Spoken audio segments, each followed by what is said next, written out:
ජූලි මාසේ 31 වෙනිදා මේ මම කියන එකක් නෙමෙයි මම දන්නවා මම කියන එකක් නෙමෙයි මම කෝට් කරනවා ඩේලි මිරර් පුවත්පතේ තියෙන වාර්තාවක් අනුව දැන් අපි යටිතල පහසුකම් පිළිබඳ කාර්ය සභාවක් කතා කරා දැන් සෙන්ට්‍රල් එක්ස්ප්‍රෙස්වේ සෙක්ෂන් 3 එක අධ්‍යයන 7ක් කොන්ට්‍රැක්ටර්ස්ලා 6 දෙනෙකුට දුන්නා. ඒතර මොකද උනේ?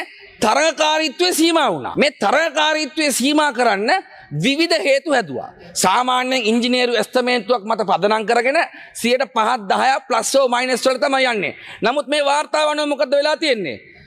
බිලියන 94.69කට එස්ටිමේට් කරපු එක බිලියන 112.56ක් දක්වා වැඩි වෙලා තිනවා. HNBF ලීසින් සමග අඩුම පොලිය වැඩිම මුදලක් සමගින් එක් දින සේවය.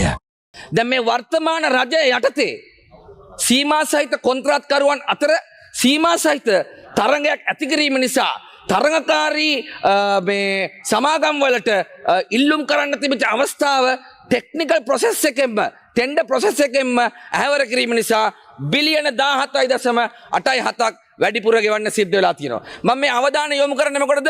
අපිට තේරෙනවා මේ ආයවැයෙන් පස්සේ හරිද?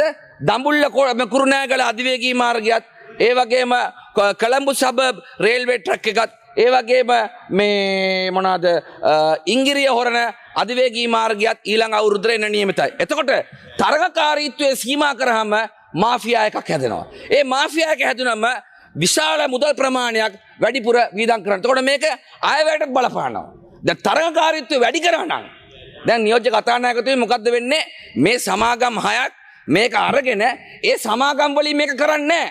ඒගොල්ලෝ ඊට පල්ලෙහා ඉන්න අයට සබ් කොන්ට්‍රැක්ට් දෙනවා.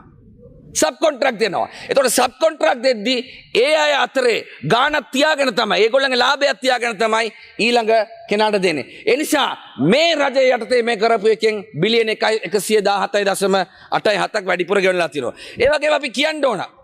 දැන් අපි මේ පිළිබඳව යටිතල පහසුකම් කාර්ක සභාවේ කතා කරායින් පස්සේ අද වෙද්දී යම් ධනාත්මක දේවලුත් වෙලා තියෙනවා. දැන් මංගාව තියෙනවා මේ ටෙන්ඩර් පත්‍රිකා මේ මොනවාද පත්‍ර දැන්වීමක් දාලා තියෙනවා මේ road development authority invitation for the bid අර ඊළඟට එන්න තියෙන ඒවයි.